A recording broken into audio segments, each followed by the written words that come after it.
मवाना गंगनहर में डूबकर 2 युवकों की मौत हो गई थी। आज उनके परिवार को ढांढस बंधाने के लिए नगीना से लोकसभा सांसद चंद्रशेखर आजाद पहुंचे थे। परिवार के लोगों से मुलाकात की है। चंद्रशेखर जी, बड़ी दुखद घटना। हाँ, दुखद है।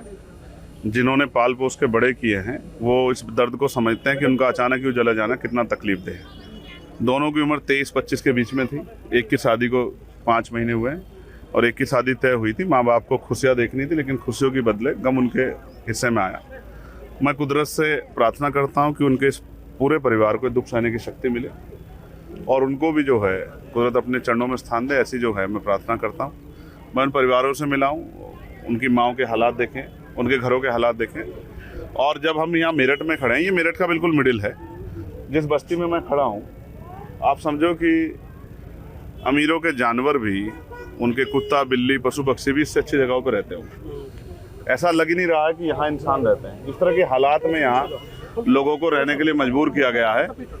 और ये मेरठ है, और मेरठ वो जिसमें नौचंदी का मेला लगता है, मेरठ वो जहाँ से 1857 का गदर शुरू हुआ। कोतवाल धन सिंह गुर्जर जी और माता जी वाल्मीकि के नेतृत्व में इतना बड़ा गदर स्टार्ट हुआ जिसने देश को आज़ादी दिलाई। ये ऐतिहासिक जगह है।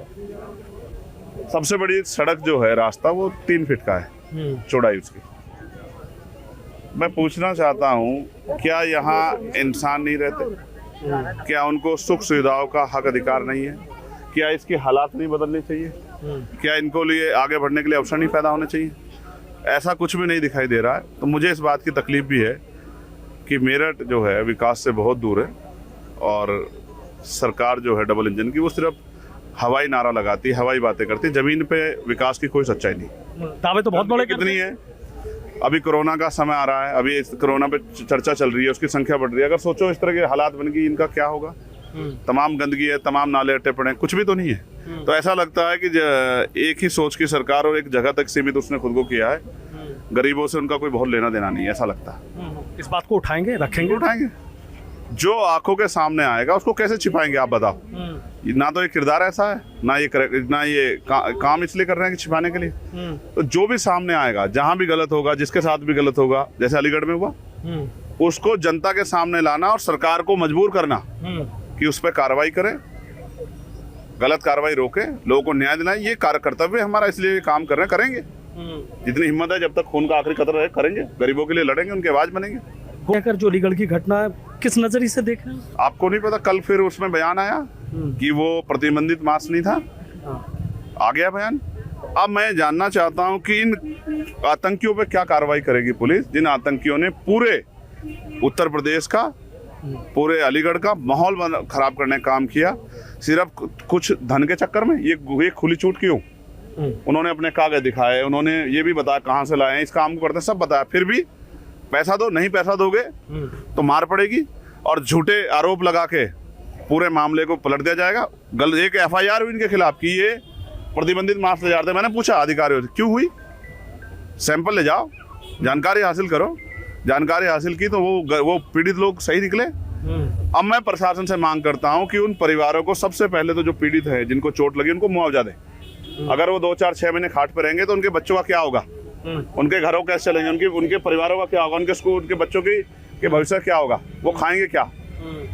उनको मुआवजा दे, पहली बात। दूसरी बात, उनका जो वो जिसमें वो लेके जा रहे थे, वो जो गाड़ी थी उनकी, वो जो जलाई गई है, उस गाड़ी को वापस बना के दें, नई गाड़ी उनको दे, उसका मुआवजा उनको दें। और इन सब आतंकियों पे जिन्होंने ये माहौल खराब, ये आतंकवादियों से कम नहीं है, बड़ी बात कह रहे हैं। माहौल खराब करने की कोशिश कर रहे हैं सिर्फ कुछ चंद पैसे के चक्कर में। इन गुंडों पे भी सख्त कार्रवाई करे कि दोबारा किसी गरीब की मॉब लिंचिंग करने से पहले 1000 बार सोचना पड़े। आप समझते हैं मॉब लिंचिंग क्या होती है? एक निर्दोष आदमी जिसको नहीं पता कि वो जा तो अपने काम पे रहा और एक भीड़ आके टूट पड़ती है, घेर लिया उसको, उसके सर में 50 टाँके लग जाते हैं, उसकी खाल खींच लेती है, उसके बदन पे जगह नहीं होती है कि जहां हम खाल को छू के देख सके। ये जुल्म, ये अन्याय, इससे बड़ा अन्याय क्या होगा? भीड़ को न्याय करने की छूट देना, भीड़ को कोर्ट जितनी ताकत देना, किसी भी कीमत पे लोकतंत्र में स्वीकार्य नहीं है। ये लोकतंत्र पे, लोकतंत्र की गरिमा पे, संवैधानिक मूल्यों पर, संविधान पे हमला है। इसलिए मैं पहला वायसकता जो वहां गया, जिसने आवाज उठाई, क्योंकि मैं जानता था कि वो सच्चे हैं और ये गुंडे जिन्होंने उनको पिटा वो झूठे हैं। अब उन सब पे कार्रवाई करें, उनको जेल भेजे और इस पे सख्त कोर्ट से जो है वो हो, एविडेंस कलेक्ट किए जाएं और उनको फास्ट ट्रैक कोर्ट में मुकदमा चला सजा दिलाई जाए, जिससे और किसी के साथ होने वाले इस अन्याय पर रोक लग सके। कोई भी ऐसी बात होती है हमेशा आप सीधी स्पष्ट बात रख देते हैं, इस मामले में मुख्यमंत्री से कोई बात? मैं फिर आपको स्पष्ट कह रहा हूँ, मैंने इस मामले को, अगर मैं नहीं जाता तो बहुत सारे लोग तो दूर बैठ के इसलिए देखते रहते कि पता नहीं हमारे वोट पे फर्क ना पड़ जाए, हम पे कोई आरोप लग जाए। भाई आप इंसान तो हो ना, गलत को गलत कहोगे ना।